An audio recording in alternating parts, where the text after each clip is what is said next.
오늘은 탈북자들이 직접 증언한 북한의 감시와 단속 체계, 그리고 그 속에서 살아남은 사람들의 실제 이야기를 바탕으로 북한 사회의 내부를 깊이 있게 들여다보려고 합니다. 북한에서의 삶을 설명하는데 가장 자주 등장하는 단어는 감시입니다. 주민들은 태어나면서부터 감시 속에서 살아가고 감시를 피하는 법을 배우며 감시에 적응하며 살아갑니다. 이 감시 체계는 보위부, 보안원, 인민방 같은 공식 기관뿐 아니라 주민들이 서로를 감시하게 만드는 생활 방식에까지 스며들어 있습니다. 많은 탈북자들은 이렇게 말합니다. 북한에서 사는 건 숨을 쉴 때도 감시받는 느낌이다. 이 말이 과장이 아닌 이유는 북한에서는 발언 하나, 행동 하나가 사상 검토의 대상이 되고 누군가의 신고가 될 수 있기 때문입니다. 예를 들어 직장에서 나눈 작은 농담이나 하소연이 보위부 귀에 들어가면 곧바로 조사 대상이 될 수 있습니다. 주민들은 누가 듣고 있는지 알 수 없기 때문에 항상 말을 아끼고 표정을 숨기며 살아갑니다. 북한 감시 체계의 중심에는 보위부가 있습니다. 이들은 국가안전보위성 소속으로 주민의 사상 충성 외부 접촉 여부를 모두 파악합니다.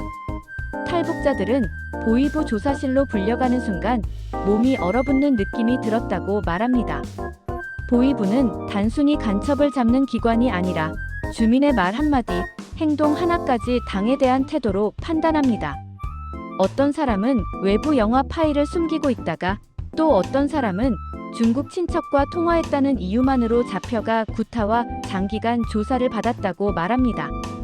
국경 지역의 감시는 훨씬 더 극단적입니다. 대부분의 탈북자들은 북한과 중국 사이의 압록강이나 두만강을 건너는데 이 지역은 북한 감시 체계의 심장과도 같은 곳입니다. 국경 경비대는 24시간 교대로 순찰하며 야간 투시경과 조명탄을 이용해 탈북 시도를 막습니다. 겨울에는 강이 얼어 탈출이 쉬워 보이지만 발자국이 쉽게 남아 오히려 잡히기 쉽습니다. 탈북자들은 겨울의 두려움은 추위가 아니라 발자국이라고 말하곤 합니다. 어떤 탈북 여성은 영하 20도의 겨울밤, 얼음 아래 물이 흐르는 강을 건너야 했습니다. 발밑 얼음이 깨지고 물이 발목까지 차올랐지만 뒤에서는 경비대의 발자국 소리가 들리더라고 합니다. 그녀는 그 순간 넘어지면 죽는다는 생각밖에 없었다고 말했습니다. 결국 강을 건너 중국 땅에 도착했지만 자유가 아니라 또 다른 공포가 시작됐습니다. 중국 공안에 잡히면 북송되기 때문입니다. 북송은 탈북자들이 가장 두려워하는 말 중 하나입니다. 북송되면 보위부는 며칠 동안 잠도 재우지 않고 조사를 하며 누구를 만났는지, 어디로 가려 했는지 끝없이 묻습니다. 조사 과정에서 폭행과 고문이 이루어지기도 한다고 증언합니다. 북송된 뒤 상황이 심각하다고 판단되면 정치범 수용소로 보내지기도 합니다. 정치범 수용소는 북한 주민들이 가장 두려워하는 곳입니다. 그곳에서는 이름 대신 번호로 불리고 하루 대부분을 강제 노동에 투입되며 적은 식량 때문에 늘 굶주림에 시달립니다. 탈북자들은 수용소 생활을 이야기할 때 표정이 굳습니다. 거기서는 사람이 아니라 그저 노동하는 존재일 뿐이라는 말을 남긴 사람도 있었습니다. 수용소에서는 규칙을 어기거나 탈출을 시도하면 가혹한 처벌이 내려집니다. 어떤 탈북자는 공개 처형 장면을 목격한 뒤 그 장면이 평생 머릿속에 남아 트라우마가 되었다고 말했습니다. 북한이 이런 극단적인 수용소 시스템을 유지하는 이유는 주민들에게 체제에 도전하면 이렇게 된다는 공포를 심기 위해서입니다. 하지만 감시와 통제 속에서도 북한 주민들은 그들만의 방식으로 생존합니다. 장마당에서 몰래 장사를 하거나 중국 신호를 잡기 위해 산에 올라가 외부 뉴스를 듣거나 USB로 한국 드라마를 돌려보는 것 등이 대표적입니다.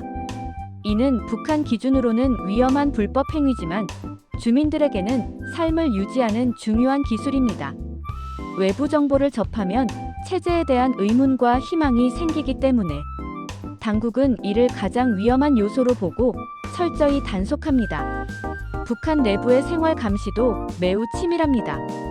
인민반이라는 조직은 주민 정보를 수집하는 실질적 감시 단위입니다. 주민들은 서로의 출퇴근 시간, 방문자, 가정 내 분위기까지 보고해야 합니다. 어떤 탈북자는 이웃은 이웃이 아니라 국가의 눈이었다고 말했습니다. 서로 믿지 못하고 서로 보고를 두려워하고 서로 감정을 숨기며 살아가는 사회입니다. 군대 역시 감시가 극단적입니다. 북한 병사들은 늘 배고프고 대부분 영양실조에 가까운 상태에서 생활합니다.